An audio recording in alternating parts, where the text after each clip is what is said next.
শুকরিয়া আদায় করি, বলি আলহামদুলিল্লাহ।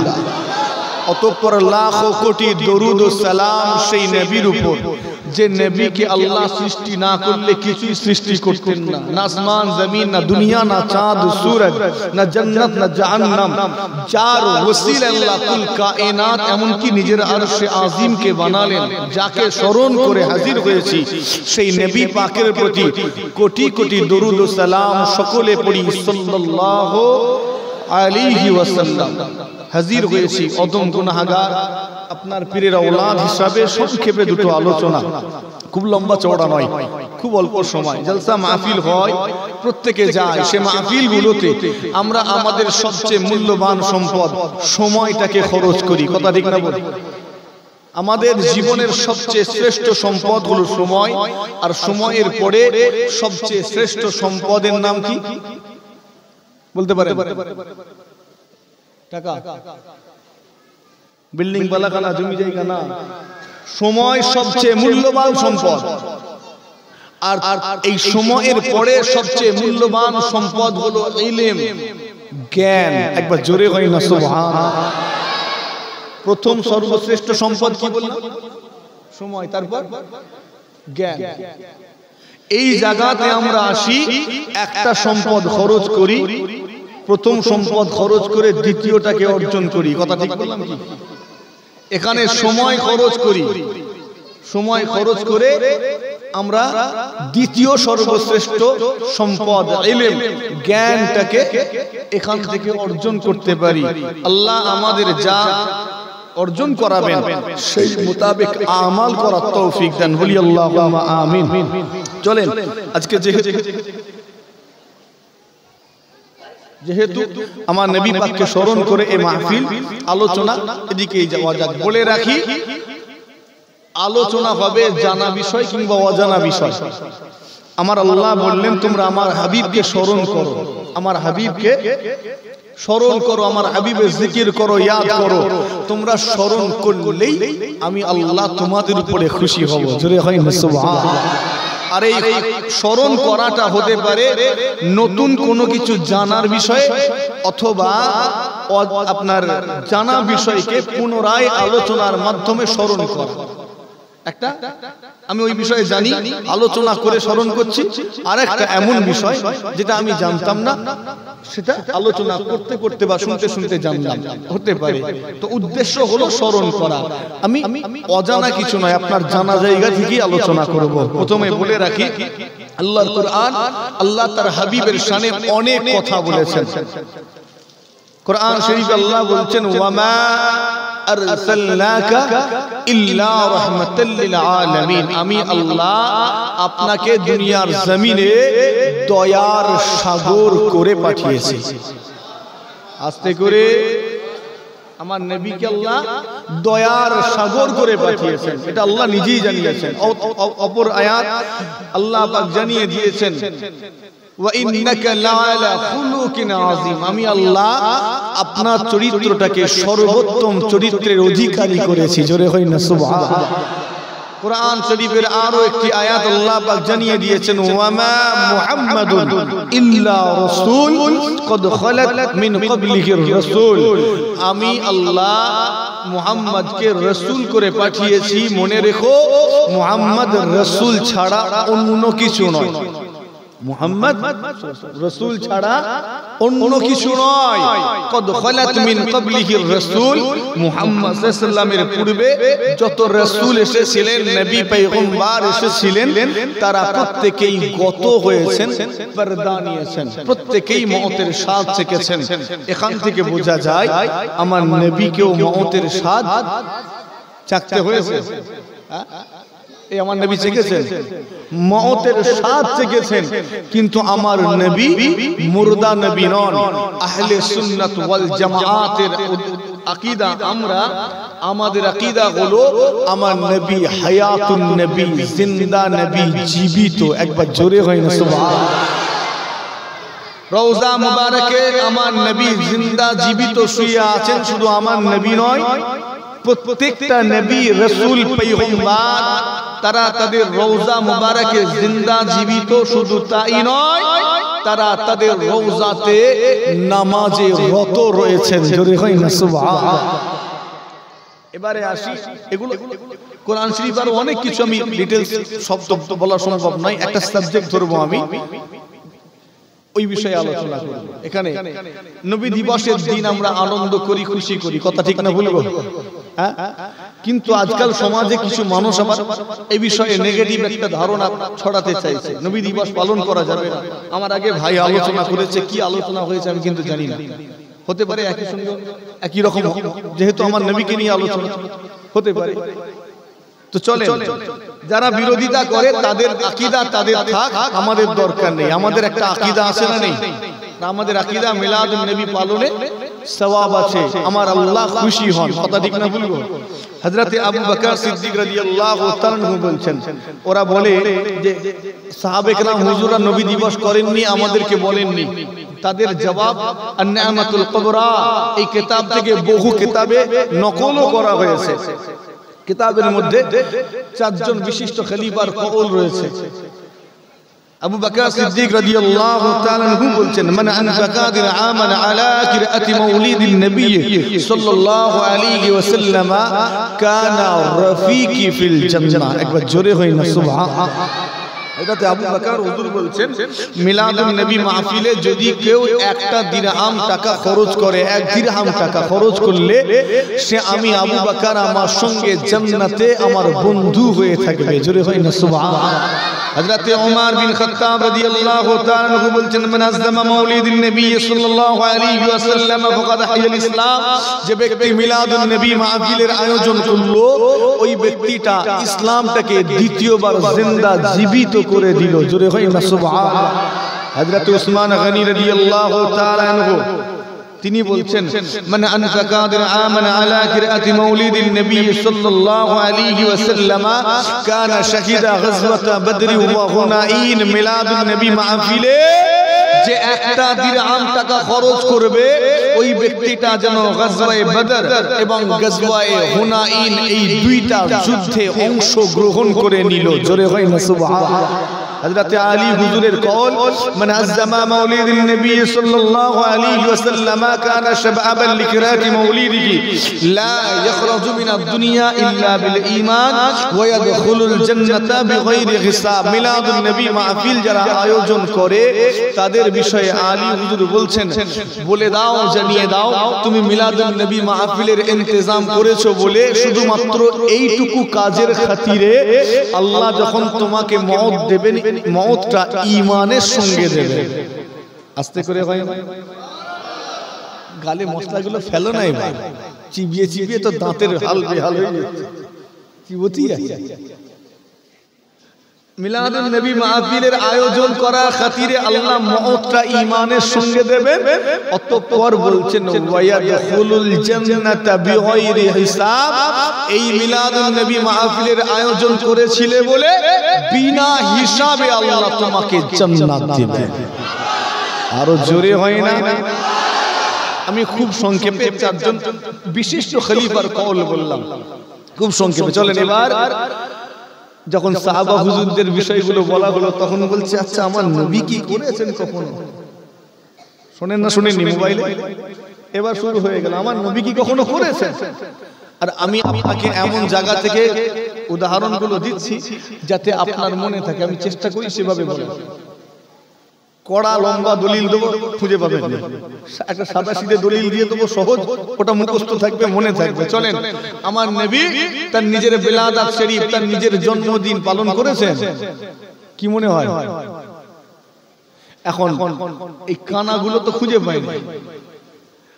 যখন তোরা খুঁজে পাসনি তো আমাদের কাছে আয়, দেখিয়ে দি।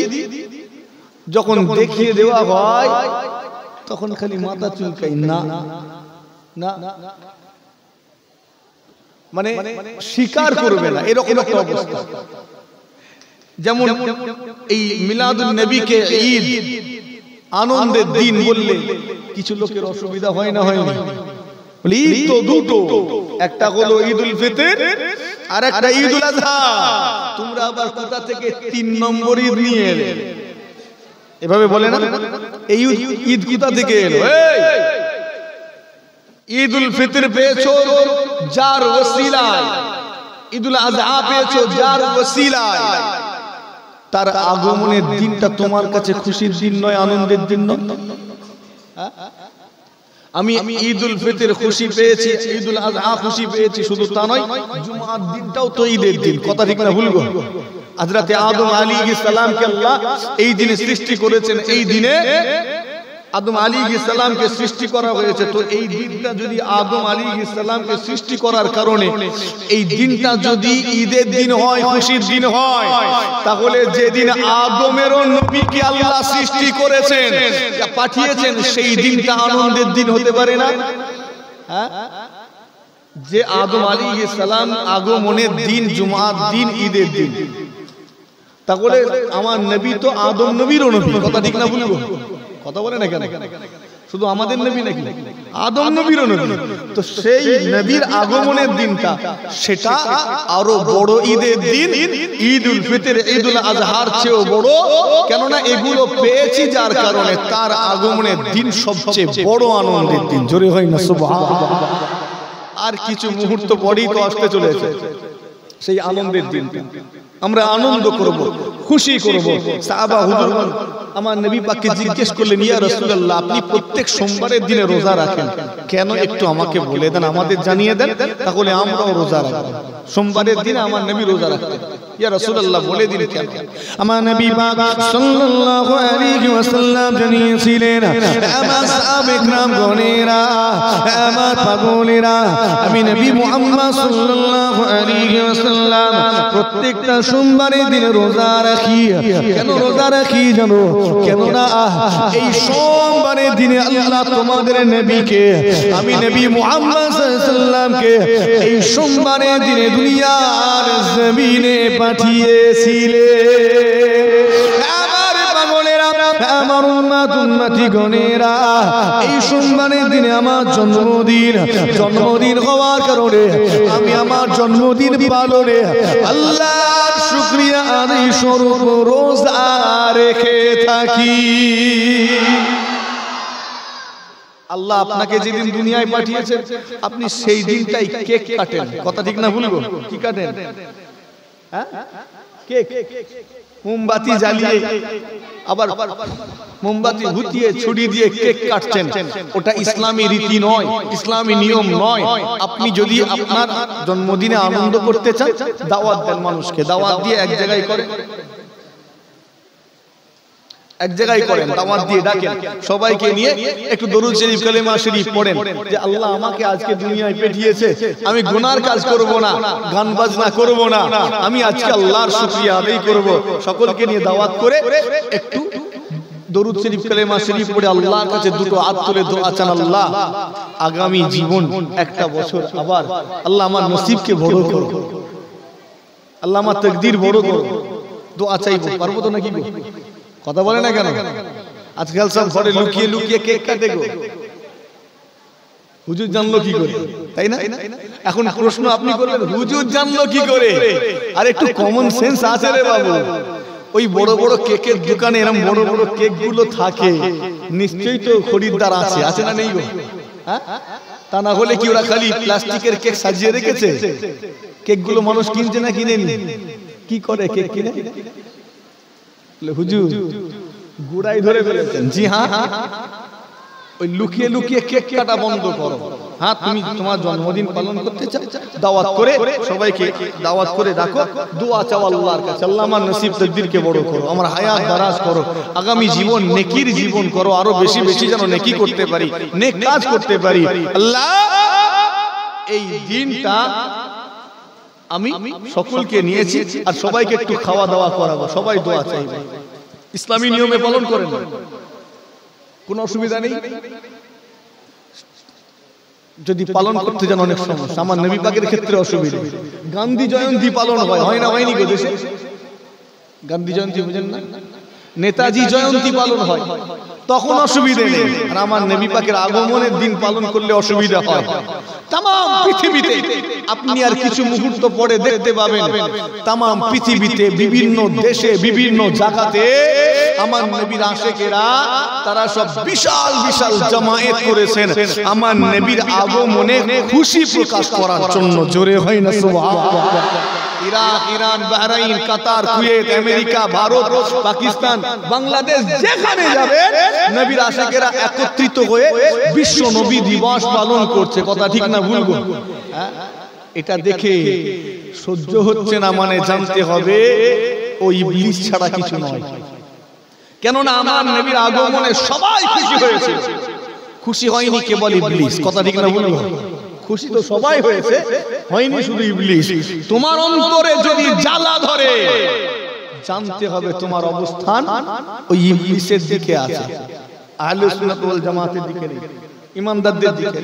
মুসলমানের ছেলেরা, ও নওজওয়ানেরা, তরুণেরা, আমার মুরব্বিয়ানেরা, আলোচনা খুব সংক্ষিপ্ত করতে চাই, খেয়াল করে শুনে রেখে দিন। আমার নবী পাক সাল্লাল্লাহু আলাইহি ওয়াসাল্লাম জানিয়ে দিলেন, আমি আমার জন্মদিন পালনে আল্লাহর শুকরিয়া আদায় স্বরূপ রোজা রেখে থাকি। মুহাদ্দিসিন হুজুরগণ বলতে লেগেছেন, আমার নবী এই সোমবারে রোজা রাখার পরে আগামী সোমবারের ইন্তজার করতেন। এই কারণে ইন্তজারটাও আমার নবী পাকের বিলাদাত শরীফ পালনে শামিল। সেই হিসাবে আমার নবী বছরে 52টা সপ্তাহ অর্থাৎ সারাটা বছর নিজের বিলাদাত শরীফ পালনের মাধ্যমে কাটিয়ে দিয়েছে। আর আমরা পালন করতে গেলে জ্বালা ধরে না, মুখ চুলকায়। কি চুলকায়? কথা বলে না কেন? হ্যাঁ, তখন কথা বলে। আমার নবী সারা বছর পালন করলেন, তখন অসুবিধা নেই। আর আমরা পালন করতে গেলে তোমার অসুবিধা হয়, ফতোয়া দিতে আসে।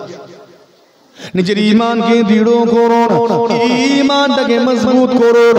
ঈমানদার আমার নবীর আগমনে খুশি প্রকাশ করবে, কারো পরোয়া করবে না, কারো দিকে দেখবে না।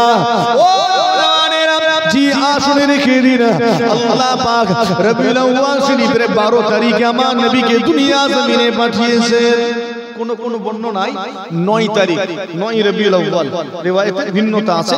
আবার কোন বর্ণনায় রবিউল আউয়ালের 2 তারিখ আমার নবী দুনিয়া জমিনে এসেছেন। তবে 12 তারিখটা জমহুর উলামাদের মত, এজন্য এই দিনটাই ফাইনাল করা হয়েছে যে পুরো বিশ্বে এই 12 তারিখে মিলাদুন নবী পালন হবে। একবার জোরে হয় না সুবহানাল্লাহ। আর মুহূর্ত কিছু মুহূর্ত পর সংক্ষেপ করে আল্লাহর কোরআন আল্লাহ জানিয়েছেন, কদ জাআকুম মিনাল্লাহি নূর, আমি আল্লাহ আমার তরফ থেকে তোমাদের প্রতি এসেছে একটা নূর, একটা আলো, একটা জ্যোতি। এই জ্যোতিটা কি? তাফসীরে জালালাইন শরীফে এই জ্যোতিটার ব্যাখ্যা হলো নূর আইয়ে মুহাম্মদ সাল্লাল্লাহু আলাইহি ওয়াসাল্লাম। এখানে নূর বলতে নবী মুহাম্মদ সাল্লাল্লাহু আলাইহি ওয়াসাল্লামকে বোঝানো হয়েছে। জোরে হয় না সুবহানাল্লাহ। একজন সাহাবা হুজুর আমার নবীকে জিজ্ঞেস করলেন, ইয়া রাসূলুল্লাহ, ইয়া হাবিবাল্লাহ, হুজুর আল্লাহ একা ছিলেন, কিছুই সৃষ্টি করেননি, তিনি একা, তো এমন অবস্থায় আল্লাহ সবার আগে কি বানিয়েছেন? এই আমার কথা ক্লিয়ার বোঝা যাচ্ছে কি নাকি শেষ করে দেবো? শেষ করে দেবো? হ্যাঁ তো বলবেন এটা করে, আমি জানি। তো খুব সংক্ষেপ করে, আমি ওই জন্য একটু তাড়াতাড়ি বলছি, রেস্ট নিচ্ছি না। কোথায় বলছিলাম? হ্যাঁ, তো আল্লাহ সবার আগে কি বানিয়েছেন, সবার আগে কি সৃষ্টি করেছেন? আমার নবী পাক জবাব দিলেন, আল্লাহ সবার আগে কলম বানিয়েছেন। একবার জোরে হয় না সুবহানাল্লাহ। কি বানিয়েছেন? অপর একটি রিওয়ায়াত আল্লাহ নবী বলছেন, আউয়ালু মা খালাকাল্লাহু নূরি, আল্লাহ সবার আগে আমি নবী মুহাম্মদ সাল্লাল্লাহু আলাইহি ওয়াসাল্লাম আমার নূরকে সৃষ্টি করেছেন। জোরে হয় না সুবহানাল্লাহ। আপনি কোনটা নেবেন, প্রথমটা না দ্বিতীয়টা? কোনটা? কথা নেই। একটা রিওয়ায়াতে আল্লাহ কলম বানিয়েছেন, আর একটা রিওয়ায়াতে নূর বানিয়েছেন। কোনটা নেবেন? বাদ দিতে পারবেন? হাদিস বাদ দিতে পারবেন? একটা শ্রেণীর আলেম উলামা বলল আল্লাহ কলম বানিয়েছেন, ব্যাস ওটাকে ধরে বসে আছেন, বাকিগুলো দেখেন। চলো তারটাই ধরি আমি এখন। আল্লাহ সবার আগে কি বানিয়েছেন? কলম। তারটাই ধরি। তার জিনিস দিয়ে তাকে বুঝাতে হবে। কলম বানানোর পরে এবারে আল্লাহ কলমকে হুকুম করলেন, এই কলম তুমি লিখতে শুরু করো। একবার জোরে হয় না সুবহানাল্লাহ। কলম তুমি লিখতে শুরু করো। কলম তখন বলছে, রব্বি আল্লাহ, আপনি লিখতে বলছেন, কিন্তু আমি কি লিখব, আমি কি লিখব? আল্লাহ বলছেন লেখো। কলম জিজ্ঞেস করে, আল্লাহ আমি কি লিখব? আল্লাহ বলছেন লেখো, যা কিছু তোমার আগে ছিল, যা এখন আছে, যা আগামীতে থাকবে, সব লিপিবদ্ধ করো। একবার জোরে হয় না সুবহানাল্লাহ। এখানে একটা বিষয় খেয়াল করেছেন কি, আল্লাহ কি বলছেন? যা কিছু,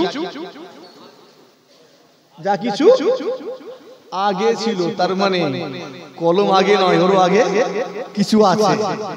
কথা ঠিক না বলুন? তো হাদিস শুধু পড়লে হবে না, সাঁতার কেটে উপর দিয়ে চলে গেলে হবে না, মণিমুক্তা উপরে ভাসে না ভাই, গভীরে যেতে হয়, ডুবুরি হতে হয়, একটু ভিতরে ডুব দিলে তবে তো পাওয়া যাবে। যা কিছু তোমার আগে ছিল, অর্থাৎ কলম আগে নয়, কলমেরও আগে কিছু আল্লাহ বানিয়েছেন। সেটা কি? আউয়াল মা খালাকাল্লাহু নূরি। একবার জোরে হয় না, আর একটু আস্তে করে।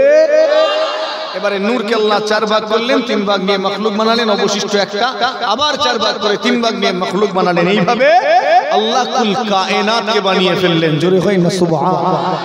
অবশিষ্ট কিন্তু একটা রয়ে যাচ্ছে প্রত্যেকবারে, মনে আছে? ওই একটা অবশিষ্ট নূরে মুহাম্মাদি আদম আলাইহিস সালামের পিঠ মুবারকে এই মেরুদণ্ডে প্রতিস্থাপন করা হলো, সংরক্ষিত রাখা হলো। ফেরেশতারা পেছনের দিকে দাঁড়িয়ে দাঁড়িয়ে নূরে মুহাম্মাদির জিয়ারত করে মজা নাই। আদম আলাইহিস সালামের খারাপ লাগলো, আল্লাহ ব্যবস্থা একটা করেন, আপনার ফেরেশতারা পেছনের দিকে, আমার খারাপ লাগছে, এমন একটা ব্যবস্থা করেন যাতে তারা আমার সামনে আসে। আদম আলাইহিস সালামের দোয়াকে আল্লাহ কবুল করলেন। নূরে মুহাম্মাদি আদম আলাইহিস সালামের পিঠ থেকে নিয়ে আল্লাহ তার পেশানিতে নিয়ে চলে এলেন। জোরে হয় না সুবহানাল্লাহ। ফেরেশতারা সামনে দাঁড়িয়ে দাঁড়িয়ে আদম আলাইহিস সালামের পেশানির দিকে তাকিয়ে নূরে মুহাম্মাদির দিদার করতে লেগেছে, কিন্তু আদম নবী দেখতে পান না। মনটা খারাপ হয়ে গেল, আল্লাহ একটা ব্যবস্থা করেন যাতে আপনার হাবিবের নূর আমিও দেখতে পাই। আল্লাহ দোয়া কবুল করলেন। আদম আলাইহিস সালামের পেশানি থেকে নিয়ে ডান হাতে শাহাদাত আঙ্গুলিতে কিছুটা সময়ের জন্য আমার নবীর নূরকে আল্লাহ হাজির করলেন। জোরে হয় না? আরেকটু আস্তে করে। মুসলমানের ছেলেরা, ও নওজওয়ানেরা, তরুণেরা, বিশ্ব নবী দিবস পালনকারী নবীর আশিকেরা, জিগা শুনে রেখেন, আদম আলাইহিস সালাম নিজের ডান হাতে শাহাদাত আঙ্গুলিতে নূরে মুহাম্মাদি দিদার করতে লেগেছেন। নূরে মুহাম্মাদি দেখার সাথে সাথে আদম আলাইহিস সালাম আর নিজেকে ধরে রাখতে পারেন না, দিওয়ানা হয়ে গেলেন। সঙ্গে সঙ্গে আমার নবীর মুহাব্বতের পরে একটা চুমা বুসা দিয়েছে। শুধু তাই নয়, আদম আলাইহিস সালাম আরো সাক্ষ্য দিয়েছিলেন, আশহাদু আল্লা ইলাহা ইল্লাল্লাহ ওয়া আশহাদু আন্নাকা মুহাম্মাদুর রাসূলুল্লাহ। হুজুর সাক্ষ্য দিয়ে বলেছিলেন, আমি সাক্ষ্য দিচ্ছি আল্লাহ ছাড়া কোনো ইলাহ নাই, কোনো মাবুদ নাই, ওয়া আশহাদু আন্নাকা মুহাম্মাদুর রাসূলুল্লাহ। আমি আরো সাক্ষ্য দিচ্ছি, হে মুহাম্মদ তুমি আল্লাহর রাসূল। তুমি বলে সম্বোধন করেছিলেন, যেহেতু তিনি দেখতে পাচ্ছেন আমার নবীকে, এই জন্য তুমি বলে সম্বোধন করলেন। সংক্ষেপ করি, আদম আলাইহিস সালাম থেকে এই নূর আওলাদের মাধ্যমে সিলসিলা আওলাদের মাধ্যমে দুনিয়ায় আগে বাড়াতে লেগেছেন। নবী রাসূল পয়গম্বরদের মাধ্যমে, সাধারণ মানুষদের মাধ্যমে, আওলাদের মাধ্যমে আল্লাহ আগে পাঠিয়েছেন। এই নূরের কিছু খাসিয়াত আছে, বৈশিষ্ট্য আছে, যখনই যার কাছে যায় আল্লাহ তার ইজ্জতকে বাড়িয়ে দেন। জোরে হয় না সুবহানাল্লাহ। যখনই যার কাছে যায় আল্লাহ তাকে মুসিবত বিপদ আপদ থেকে হেফাজত করেন। শুধু তাই নয়, নূরে মুহাম্মাদির আরো একটা বৈশিষ্ট্য, যখনই যার কাছে যায় তার প্রতি দুনিয়ার মানুষের মুহাব্বত পয়দা করে দেন। জোরে হয় না সুবহানাল্লাহ। আজও পর্যন্ত আমার নবী পাকের নূরটা যার যার মাধ্যমে আব্দুল্লাহর কাছে এসেছে, দুনিয়ার মানুষ তাদেরকে আজও ভালোবাসে। কথা ঠিক না বলবো? আমার নবীর বংশকে আজও ভালোবাসি না আমরা? কেন? নূরে মুহাম্মাদি সেখান থেকে এসেছে। এখান থেকে একটা হাদিস, আনা ইবনু যাবিগাইন, আমার নবী বলছেন আমি হলাম দুইজনা যাবাকিত ব্যক্তির আওলাদ, যাবা করা হয়ে গেছে, কুরবানি করা হয়ে গিয়েছে এমন দুইজনা ব্যক্তির সন্তান আমি। একজনা হযরত ইসমাঈল আলাইহিস সালাম, সবার জানা আছে, আর একজন আমার নবীর আব্বা হযরতে আব্দুল্লাহ। একবার জোরে কইন না সুবহানাল্লাহ। আর একটু আস্তে করে, আমি অনেক লম্বা আওয়াজকে সংক্ষেপে বলছি, যে আলোচনা আমি এখন করছি না, এই আলোচনা অনেক লম্বা, আমি খুব সংক্ষেপে বলছি। আনা ইবনু যাবিআইন, আমি দুইজনা যাবাকিত ব্যক্তির আওলাদ, যাবা করা হয়ে গিয়েছে, কুরবানি করা হয়ে গিয়েছে এমন দুইজনা ব্যক্তির সন্তান আমি। একজনা কে বললাম? হযরতে ইসমাঈল আলাইহিস সালাম। এজন্যই ইসমাঈল আলাইহিস সালামকে বলা হয় যাবিহুল্লাহ। একবার জোরে হয় না সুবহানাল্লাহ। আরো একজন আমার নবী পাকের আব্বা, নাম কি বললাম? হযরতে আব্দুল্লাহ। এখন আব্দুল্লাহর ক্ষেত্রে হযরত লাগালে আবার অসুবিধা কিছু মানুষের, বলে আব্দুল্লাহ আমার নবীর হাতে হাত দিয়ে ঈমান আনেনি, অতএব সে জান্নাতি নয়। বলে না বলেনি? শুনেছেন না শুনেননি? এক শ্রেণীর মানুষ আমার নবীর আব্বাকে জান্নাতি বলতেও অসুবিধা হয়, তাই বলে সে তো আমার নবীর হাতে হাত দেয়নি, ঈমান আনেনি, অতএব সে জান্নাতি নয়। হাই রে হাই। আচ্ছা বলেন তো আব্দুল্লাহ এই শব্দের অর্থটা কি? এই আব্দুল্লাহ মানে কি? আব্দুল্লাহ মানে কি শয়তানের বান্দা নাকি? তাহলে কার বান্দা? আব্দুল্লাহ শব্দটার অর্থই তো আল্লাহর বান্দা। তো আমার নবী পাকের আব্বা, তার নাম হলো আব্দুল্লাহ, তার নাম তো হতে পারতো আব্দুল উজ্জা, হতে পারতো তো অন্য দেবদেবীর নাম হতে পারতো, কিন্তু তার নাম আব্দুল্লাহ, অর্থাৎ অন্য কারো বান্দা নয়, বান্দা হলো আল্লাহর। একবার জোরে হয় না সুবহানাল্লাহ। আর যে আল্লাহর বান্দা হবে তার ঠিকানা কি জাহান্নাম হবে? আল্লাহর বান্দার ঠিকানা জাহান্নাম নয়, জান্নাত। এছাড়াও তিনি ছিলেন হানিফ, অর্থাৎ এক আল্লাহতে বিশ্বাসী। আমার নবী পাকের আগমনের পূর্বে একটা শ্রেণী ছিল, তারা হানিফ বলা হয় তাদেরকে। তারা ছিল এক ঈশ্বরবাদী, তারা বহু ঈশ্বরে বিশ্বাস করত না, বহু দেবদেবীতে নয়, তারা এক আল্লাহকে বিশ্বাস করত, তাদেরকে হানিফ বলা হতো। এজন্য আমার নবী পাকের আব্বা তিনি জান্নাতি, এটা আহলে সুন্নাত ওয়াল জামাআতের আকীদা। মুসলমানের ছেলেরা, ও নওজওয়ানেরা, তরুণেরা, আমার মুরব্বিয়ানেরা, খেয়াল করে শুনে রেখে দিন, আমার নবী পাক সাল্লাল্লাহু আলাইহি ওয়াসাল্লামের আব্বা আব্দুল্লাহর কাছে আমার নবী পাকের নূর মুবারক সংরক্ষিত রয়েছে। এমন অবস্থায় আব্দুল মুত্তালিব খ্বাব দেখলেন, স্বপ্ন দেখলেন, কাবা শরীফের নিকটে একটা কুয়া কালের বিবর্তনে চাপা পড়ে গিয়েছে, ওই কুয়াটাকে খুঁজে বার করতে হবে। আব্দুল মুত্তালিবকে আল্লাহ 10টা আওলাদ দিয়েছিলেন, এই 10 জন আওলাদকে সঙ্গে করে নিয়ে আব্দুল মুত্তালিব কুয়াটা খুঁজে বের করলেন। অতঃপর আব্দুল মুত্তালিব ওয়াদা করেছিলেন, আল্লাহ আমার একটা ছেলেকে আপনার উদ্দেশ্যে কুরবানি করব।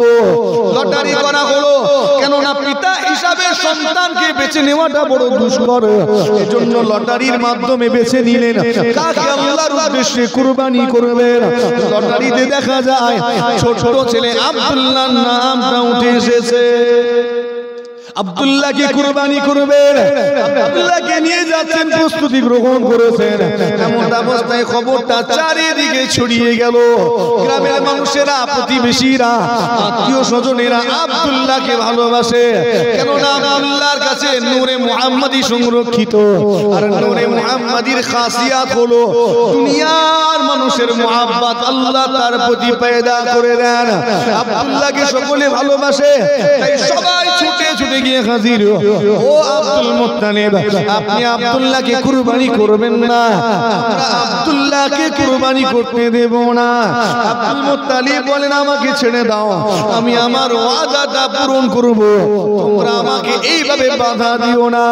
গ্রামের মানুষেরা, প্রতিবেশীরা, আত্মীয় স্বজনেরা আমার আব্দুল্লাহকে, আব্দুল মুত্তালিবকে বাধা দেন। আব্দুল মুত্তালিব কুরবানি করতে করতে দেব না, আমরা আব্দুল্লাহকে জমা করতে দেব না, অন্য কোন আওলাদকে বেছে নেন, আমরা কিছু বলবো না। বড় পেরেশানে পড়ে গিয়েছে, এমন অবস্থায় কি করবেন? সেই সময় ফতোয়া নেওয়া হলো, এক কাজ করো, আব্দুল্লাহর পরিবর্তে 10টা উট যোগ করে লটারি করো, যার নাম আসবে তাকে কুরবানি করবে।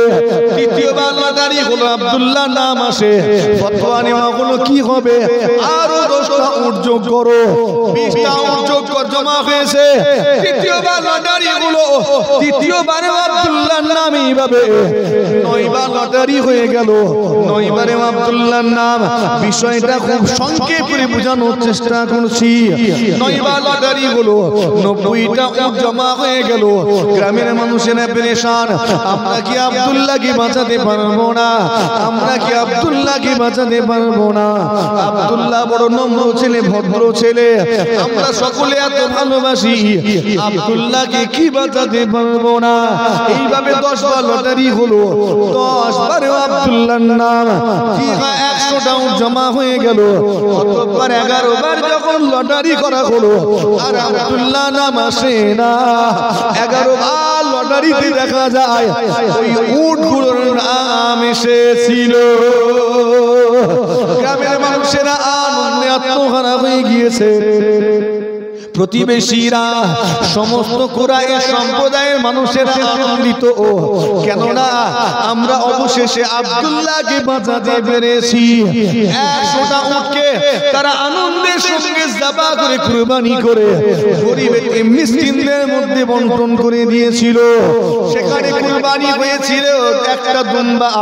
আল্লাহর কথায় ইসমাইল আলাইহিস সালামের নাম রেজিস্ট্রি হয়েছিল, আর এখানে কুরবানি হয়েছে 100টা উট, কিন্তু আল্লাহর খাতায় আব্দুল্লাহর নামটা রেজিস্ট্রি হয়েছিল। এজন্য আমার নবীর হাদিস, আনা ইবনুজ যাবিআইন, আমি নবী মুহাম্মদ সাল্লাল্লাহু আলাইহি গোলাম, দুইজন যাবাকিত ব্যক্তির আওলাদ। আব্দুল্লাহ একজন হলেন ইসমাঈল আলাইহিস সালাম, অপরজনা হলেন আব্দুল্লাহ। আব্দুল্লাহর পেশানিতে আমার নবী পাকের নূর মুবারকটা সংরক্ষিত রয়েছে। খুব সংক্ষেপ করে আলোচনা, আমার নবী পাক সাল্লাল্লাহু আলাইহি ওয়াসাল্লামের নূর আব্দুল্লাহর কাছে সংরক্ষিত। বহু অলৌকিক ঘটনা ঘটেছে। আমার আব্দুল্লাহ যখন কোন রাস্তা দিয়ে হেঁটে হেঁটে যান, এক টুকরা মেঘ এসে আমার আব্দুল্লাহকে ছায়া দিতে দিতে নিয়ে যায়। হেঁটে হেঁটে যাবে, এক টুকরা মেঘ এসে আব্দুল্লাহকে ছায়া দেয়। আচ্ছা, এই আলোচনা হয়ে গেছে কি? কি আলোচনা হলো আমি বুঝতে পারছি না। এই রিপিট হয়ে গেলে অসুবিধা নেই তো? একই ওয়াজ যদি হয়ে যায় অসুবিধা নেই। আর তাছাড়া জন্ম বৃত্তান্ত আলোচনা সেই পাল্টানো তো যাবে না, সেই একই তো জিনিস, কথা ঠিক না বলবো? স্মরণ করা হুকুম হয়েছে, স্মরণ করছি। স্মরণ করলে কে খুশি হয়? সেটা বলেন কে? আল্লাহ খুশি হন। তা আমরা আমাদের কাজ স্মরণ করা। জি হ্যাঁ, শুনে রেখে দিন, আব্দুল্লাহ পেশানিতে আমার নবী পাকের নূর মুবারক সংরক্ষিত থাকাকালীন বহু অলৌকিক ঘটনা ঘটেছে, প্রকাশ পেয়েছে। আব্দুল্লাহ যখন রাস্তা দিয়ে হেঁটে হেঁটে চলে যান, এক টুকরা মেঘ আব্দুল্লাহকে ছায়া দিতে দিতে নিয়ে যায়। শুধু তাই নয়, আমার আব্দুল্লাহ যখন মরুভূমির উপর দিয়ে হাঁটেন, শুনে রেখে দিন, বিশ্রাম নেওয়ার জন্য কোনো একটা মরা গাছের গোড়ায় গিয়ে যখন বসতেন, শুকনো গাছের গোড়ায়, মরা গাছের গোড়ায় গিয়ে বসার সাথে সাথে ওই মরা গাছটা জিন্দা জীবিত হয়ে গিয়ে কচি কচি পাতা বের করে আমার আব্দুল্লাহকে ছায়া দিতে থাকিত। মুসলমানের ছেলেরা, ও নওজওয়ানেরা, তরুণেরা, ও বিশ্ব নবী দিবস পালনকারী গণেরা, শুনে রেখে দিন, আমার আব্দুল্লাহর পেশানিতে আমার নবী পাকের নূর মুবারকটা সংরক্ষিত রয়েছে। আব্দুল্লাহ যখন কোন বুতখানার পাশ দিয়ে, কোন মন্দিরে গির্জার পাশ দিয়ে হেঁটে হেঁটে যেতেন, হেঁটে হেঁটে যাওয়ার সময় আব্দুল্লাহর কানে একটা আওয়াজ ভেসে ভেসে আসতো, একটা আওয়াজ ভেসে ভেসে আসতো। কি আওয়াজ আসতো? আব্দুল্লাহ আপনি আমাদের কাছে আসবেন না, আপনি আমাদের নিকটে আসবেন না, আপনি আমাদের করিব হবেন না। আপনি আমাদের নিকটে যদি আসেন তাহলে আমরা ধ্বংস হয়ে যাব, বরবাদ হয়ে যাব, আমরা শেষ হয়ে যাব, মিসমার হয়ে যাব, চুরমার হয়ে যাব। আব্দুল্লাহ আপনি আমাদের নিকটে আসবেন না, করিব হবেন না, কেননা আপনার পেশানিতে যে নূরটা রয়েছে এই নূরের তাজাল্লি আমরা সহ্য করতে পারবো না। এই নূরের তাজাল্লি সহ্য করার মতো ক্ষমতা আমাদের নাই। অতএব আব্দুল্লাহ আপনি আমাদের কাছে আসবেন না। জি হ্যাঁ, ওই সমস্ত বুতখানার বুতগুলো আওয়াজ দিত, আব্দুল্লাহ আপনার পেশানিতে যে নূরটা রয়েছে এটা কোনো সাধারণ নূর নয়, মামুলি নূর নয়।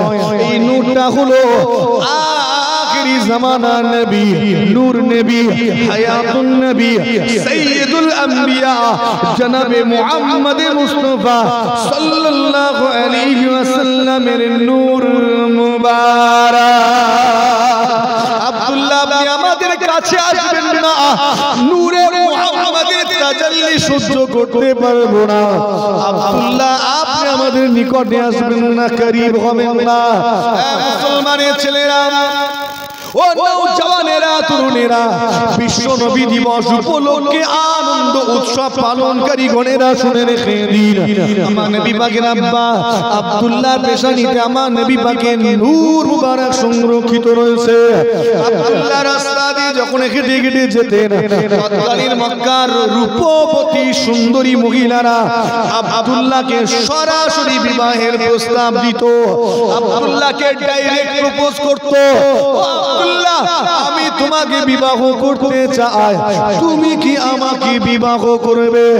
আব্দুল্লাহ রাস্তা দিয়ে হেঁটে হেঁটে যান, তৎকালীন সুন্দরী রূপবতী মক্কা নারীরা আব্দুল্লাহকে সরাসরি বিবাহের প্রস্তাব দিয়ে বসতো। আমার আব্দুল্লাহ ছিলেন লাজুক স্বভাবের, একটু লজ্জা শরম, একটু লাজুক তিনি। আব্দুল্লাহ ওই সমস্ত প্রস্তাবগুলোকে ফিরিয়ে দিতেন, প্রত্যাখ্যান করে দিতেন। আমার আব্দুল্লাহ তাদের রিজেক্ট করে দিয়ে চলে যেতেন, তিনি সম্মতি দিতেন না, ডাইরেক্ট প্রপোজ করতে হুজুর ক্যান্সেল করে দিচ্ছেন। জি হ্যাঁ, শুনে রেখে দিন, আমার আব্দুল্লাহ রাস্তা দিয়ে একদিন হেঁটে হেঁটে যাচ্ছেন, মক্কার একজন ধনী মহিলা, সুন্দরী রূপবতী জেদি মহিলা আমার আব্দুল্লাহকে দেখতে পেয়ে গিয়েছে। আব্দুল্লাহকে দেখার সাথে সাথে ওই ধনাঢ্য রূপবতী সুন্দরী মহিলাটি ছুটে ছুটে এসে আব্দুল্লাহর কাছে হাজির। আব্দুল্লাহকে ডাইরেক্ট বিবাহের প্রস্তাব দিয়ে বসেন। আব্দুল্লাহ আমি তোমাকে বিবাহ করতে চাই, তুমি কি আমাকে বিবাহ করবে? আব্দুল্লাহ পূর্বের ন্যায় অন্যান্য নারীদেরকে যেমন রিজেক্ট করে দিয়েছেন, ফিরিয়ে দিয়েছেন, এই রূপবতী সুন্দরী ধনী মহিলাটাকেও তিনি রিজেক্ট করলেন, ফিরিয়ে দিলেন। মহিলা আবার প্রস্তাব দেয়, আব্দুল্লাহ আমি তোমাকে বিবাহ করতে চাই, তুমি কি আমাকে বিবাহ করবে? আবার প্রস্তাব ফিরিয়ে দেন। ওই মহিলা বড্ড জেদি ছিল, বারবার করে যখনই দেখা হয় আব্দুল্লাহকে প্রস্তাব দিয়ে বসে, আব্দুল্লাহ প্রত্যেকবারে তার প্রস্তাবকে ফিরিয়ে দেন, প্রত্যাখ্যান করে। বারবার চেষ্টা চালানোর পরে যখন আব্দুল্লাহ সম্মতি দেয়নি, রাজি হয়নি, অবশেষে ওই সুন্দরী রূপবতী মহিলা প্রস্তাব দিয়ে বসলেন, আব্দুল্লাহ যদি তুমি আমাকে বিবাহ না করো, যদি আমাকে শাদী না করো, তাহলে তোমার কাছে আমি একটা প্রস্তাব দেই। ও আব্দুল্লাহ শোনো, অন্তত পক্ষে তুমি আমাকে একটি রাতের জন্য তোমার সঙ্গিনী বানিয়ে নাও, তোমার এক রাতের শয্যা সঙ্গিনী বানিয়ে নাও। আব্দুল্লাহ সঙ্গে সঙ্গে স্থান পরিত্যাগ করেছিলেন, ওখান থেকে দ্রুত চলে গিয়েছিলেন, কেননা আব্দুল্লাহ মনে করেছিলেন ওই মহিলাটি বাজে মহিলা, ওই মহিলাটি দুশ্চরিত্রা, খারাপ মহিলা, কুলটা মহিলা। এজন্য আব্দুল্লাহ ওখান থেকে প্রস্থান করেছিলেন। খুব সংক্ষেপ করে অতঃপর আব্দুল্লাহর বিবাহ হয়ে গেল মদিনাতে, ইয়াসরিবে বিবাহ হয়েছিল। মদিনাতে আমিনা নামী একজন সুন্দরী রূপবতী মহিলা, সর্বোপরি সৌভাগ্যবতী মহিলা, ওই আমিনা নামী সৌভাগ্যবতী রূপবতী সুন্দরী রমণীর সঙ্গে আমার আব্দুল্লাহর বিবাহ হলো। বিবাহের পরে আব্দুল্লাহ আবারও মক্কার ওই রাস্তা ধরে একদিন হেঁটে হেঁটে যাচ্ছেন, আর ওই ধনী মহিলা সুন্দরী ওই মহিলাটি দেখতে পেয়ে গিয়েছে, অবাক হয়ে গেল। হায় রে হায়, কি অবস্থা! ছুটে ছুটে আমার আব্দুল্লাহ কাছে এসে হাজির। ও আব্দুল্লাহ, তোমাকে জিজ্ঞাসা করি, বলো তো দেখি, তুমি কি বিবাহ করে নিয়েছো? তোমার কি শাদী হয়ে গিয়েছে? আমার আব্দুল্লাহ পরিষ্কার জানিয়েছিলেন, আমি বিবাহ করে নিয়েছি, শাদী হয়ে গিয়েছে। এবারে ওই মহিলাটি আফসোস করতে লেগেছেন, আফসোস, তুমি কেন বিবাহ করে নিলে? আব্দুল্লাহ, আমি তোমাকে বিবাহের প্রস্তাব দিয়েছিলাম, তুমি আমাকে ফিরিয়ে দিয়েছিলে। আমি বারবার করে তোমার কাছে গিয়েছি, তুমি আমাকে প্রত্যেকবারে প্রত্যাখ্যান করেছো, ফিরিয়ে দিয়েছো। যখন দেখলাম তুমি আমাকে একান্তই বিবাহ করবে না, তখন আমি তোমাকে বললাম, অন্তত আমাকে তোমার এক রাতের শয্যা সঙ্গিনী বানিয়ে নাও। তুমি মনে করেছিলে আমি খারাপ মহিলা, বাজে মহিলা, দুশ্চরিত্রা নারী, তুমি দ্রুত প্রস্থান করেছিলে। আব্দুল্লাহ, শোনো শোনো শোনো, আমি কোন খারাপ মহিলা নয়, আমি কোন বাজে মহিলা নয়, আমি কোন দুশ্চরিত্রা মহিলা নয়। আমি তোমাকে বিবাহ করতে চেয়েছিলাম, তোমার সঙ্গিনী হতে চেয়েছিলাম। কেন জানো? কেননা তোমার পেশানিতে আমি একটা নূর দেখেছিলাম। আব্দুল্লাহ, তোমার পেশানিতে আমি একটা আলো দেখেছিলাম, একটা জ্যোতি, একটা নূর দেখেছিলাম। আব্দুল্লাহ, তুমি কি জানো ওই নূরটা কার নূর? কিসের নূর? আব্দুল্লাহ, শোনো শোনো শোনো, ওই নূরটা কোনো সাধারণ নূর ছিল না, ওই নূরটা কোনো সাধারণ নূর ছিল না, ওই নূরটা ছিল আখেরি জামানার নবী, নূর নবী, হায়াতুন নবী, সাইয়্যিদুল আম্বিয়া জনাবে মুহাম্মদ মুস্তাফা সাল্লাল্লাহু আলাইহি ওয়াসাল্লামের নূর মুবারক। নারী দেখো, ওটা সাধারণ নূর ছিল না, ওটা আখেরি জামানার নবীর নূর ছিল। এ আব্দুল্লাহ, তোমার ওই নূরের প্রতি আমার লোভ ছিল। একবার জোরে হয় না?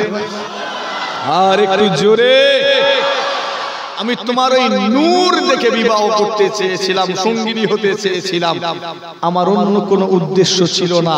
তবে ওই আমেনা নামক মহিলাটি সত্যি সৌভাগ্যবতী, তোমার কাছ থেকে সে ওই নূরটাকে ছিনিয়ে নিয়েছে, কেড়ে নিয়েছে। ওটা এখন আর তোমার কাছে নাই। সেই আমেনা এখন আখেরি জামানার নবীর মা হতে চলেছেন। একবার জোরে হয় না? এখন যদি তুমি আমাকে লাখো সম্পদের বিনিময়ে বিবাহ করতে চাও, আব্দুল্লাহ, এখন আমি আর রাজি নই। এখন আমি আর রাজি নই। আমি চেয়েছিলাম ওই নূরের মা হব, আখিরি জামানার নবীর মা হব, এখন আর নয়। কেন? ওটা আর তোমার কাছে নেই। জি হ্যাঁ, সংক্ষেপ করি, আমার নবী পাক সাল্লাল্লাহু আলাইহি ওয়াসাল্লামের আম্মা জান আব্দুল্লাহর পেশানি থেকে এই নূরে মুহাম্মাদি আম্মা জান আমেনার গর্ভে কি করে পৌঁছে গেল? আমার আম্মা জান আমেনা যখন আব্দুল্লাহর পেশানিতে চুমা দিয়েছিলেন, বুসা দিয়েছিলেন, সঙ্গে সঙ্গে আমার আল্লাহ পাক আব্বা জান আব্দুল্লাহর পেশানি থেকে নূরে মুহাম্মাদিটাকে নিয়ে আম্মা জানের মুখ থেকে তার গর্ভে পৌঁছে দিয়েছিলেন। মুসলমানের ছেলেরা, ও নওজওয়ানেরা, তরুণেরা, বিশ্ব নবী দিবস পালনকারী গণেরা, শুনে রেখে দিন, আপনারা আমিনার গর্ভে আমার নবী পাক অবস্থান করছেন, নূরে মুহাম্মাদি মওজুদ রয়েছে। এখানে অনেক অলৌকিক ঘটনা ঘটেছে। আপনারা আমিনা এক রাত্রিতে খ্বাব দেখলেন, স্বপ্ন দেখলেন, আমার গর্ভ হতে, আমার পেট হতে নূর বিচ্ছুরিত হতে লেগেছে। আম্মা জান আমেনা স্বপ্ন দেখছেন। কি হবে? ওয়াজার হবে না তাহলে?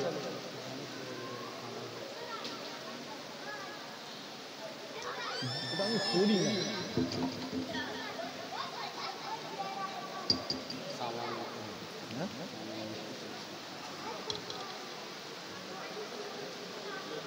সংক্ষেপ আর লম্বা করা যাবে, হ্যাঁ সংক্ষেপ আর লম্বা করবো নি, কারণ পরিস্থিতির উপরে আবার পানিও তো বেড়ে গেল। ঘরে যেতে পারবো, এই আওয়াজ ক্লিয়ার আছে তো নাকি? কেন আজকে সন্ধ্যে থেকে আমি খুব চিল্লাচ্ছি, কদিন ধরে চিল্লাচ্ছি, আর আজকে যেন জোশটা বেড়ে গেছে, খালি চিল্লাচ্ছি আছে। আমরা আওয়াজ ক্লিয়ার হলে হবে, আর কিছু না। আব্বাজান আব্দুল্লাহর পেশানি থেকে আমার নবী পাকের এই আমেনার গর্ভে আমার নবী পাকের নূর মুবারক সেখানে অবস্থান করছে। আমেনা খ্বাব দেখলেন, কি দেখলেন? আমার গর্ভগতে একটা নূর চমকাচ্ছে, একটা জ্যোতি, একটা আলো বিচ্ছুরিত হচ্ছে। আম্মা জান আমেনা বর্ণনা করতে লেগেছে, আমি আমেনা দেখতে লেগেছি আমার গর্ভগতে নূর বিচ্ছুরিত হতে লেগেছে, আর সেই নূরের আলোতে তৎকালীন শাম এবং ইয়ামানের উঁচু উঁচু অট্টালিকাগুলি আলোকিত হয়ে যাচ্ছে। পর্ব থেকে নূর চমকাচ্ছে, শাম এবং ইয়ামান। কাবা ঘরে একটা কোণ আছে, কোণটার নাম হলো রুকনে ইয়ামানি, মানে ইয়ামান দেশের দিকে ওই কোণটা রয়েছে, ওই জন্য ওই কোণটাকে কি বলা হয়? রুকনে ইয়ামানি। রুকনে শাম, শাম দেশের দিকে যেটা আছে রুকনে শাম। এই এটা এখনো জেগে আছে মোটামুটি। তো শাম এবং ইয়ামানের উঁচু উঁচু বিল্ডিং গুলো আলোকিত হয়ে গিয়েছিল সেই রাত্রিতে। আম্মা জান ঘাবড়িয়ে গেলেন, কি ব্যাপার, আমার গর্ভ হতে নূর বেরোয় কেন?